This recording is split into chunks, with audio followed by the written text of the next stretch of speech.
Hello, I'm Helen Hansen. Approximately 7 years ago, I was diagnosed with fibromyalgia. At the time, I had no idea what it was. All I knew was that I was in terrible pain. I was living under the bed covers every day with the curtain closed, the door closed. I had to crawl to the bathroom.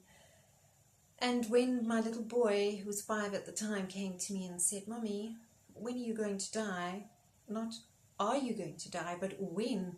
That was a big signal for me that I needed to do something about my situation. And so I traveled from doctor to doctor, expecting to hear some fatal news about a disastrous disease that I had. But when I reached the cardiologist, he told me that my heart was fine, but I had fibromyalgia. Subsequently, I learned that fibromyalgia, along with many other diseases, illnesses, and aches and pains, has its root in suppressed emotions. So I turned inwardly to open that closet filled with my skeletons of the past and to work through the emotions that I thought would fade away with time, work through the hurt that I thought would just dissolve and heal with time, but hadn't. And I sat with a book for a few weeks, 2 to 3 weeks, and I was writing this book every day. All the things that I perceived as having hurt me or been bad for me, whether somebody else had done it or whether I had done it, or even if I had just thought it. And then I began looking at all the blessings in that, because at the time I was reading a lot of self-help books and they were all talking about looking for the blessings. So I was looking for all the good, which I found many of in each situation. But I found that I just seemed to go on forever and ever, and it wasn't stopping. There was this well that was overflowing. And that took me on to the next step of my journey, and that was to still my mind. And at the time, I was living on a farm with no internet reception, and I had no access to any classes or any information on what do I do to quieten my mind. So essentially, I taught myself. I took a chair out into the garden, I placed it in a sunny spot, I got comfortable, and I chose a blade of grass to look at. And I sat and looked at that blade of grass for between 1 to 2 hours.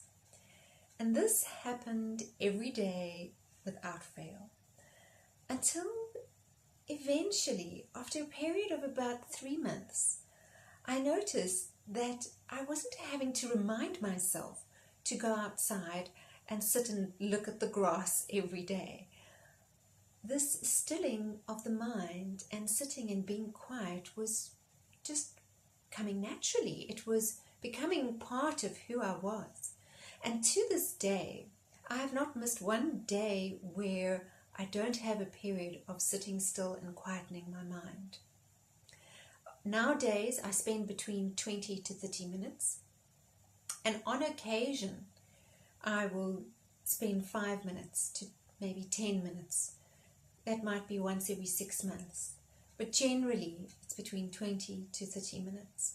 And it's become part of my life. I cannot imagine life without it. It's like breathing. It really is an essential part of my survival.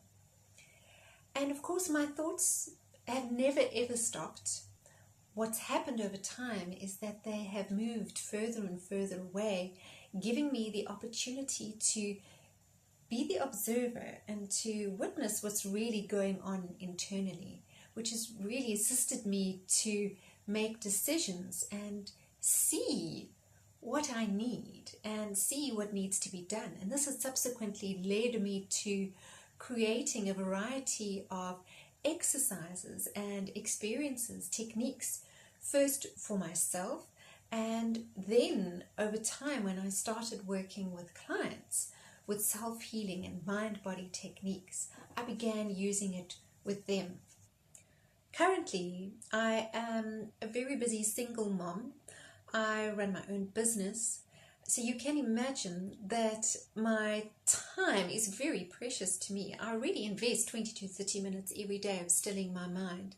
But I do find that I need top-ups throughout the day, even just short ones, to assist me to either calm my emotions, quieten my mind so that I can get perspective and clarity, or bring in energy to my body, or raise my emotions so that I bring in feelings of joy and upliftment or inspiration, whatever it is that I feel that I'm needing. So these processes, these techniques that I use for myself are very short and punchy, but they're effective, which I use and just drop into my day or at night just before I'm going to sleep to assist me with the next step of action that I need to take. And of course, I have been using them with my clients over the years that I have been sharing my mind-body techniques with, and who I now liaise with also online with energy psychology sessions. And they can also share with you that these techniques are very powerful, but very simple and very quick and easy.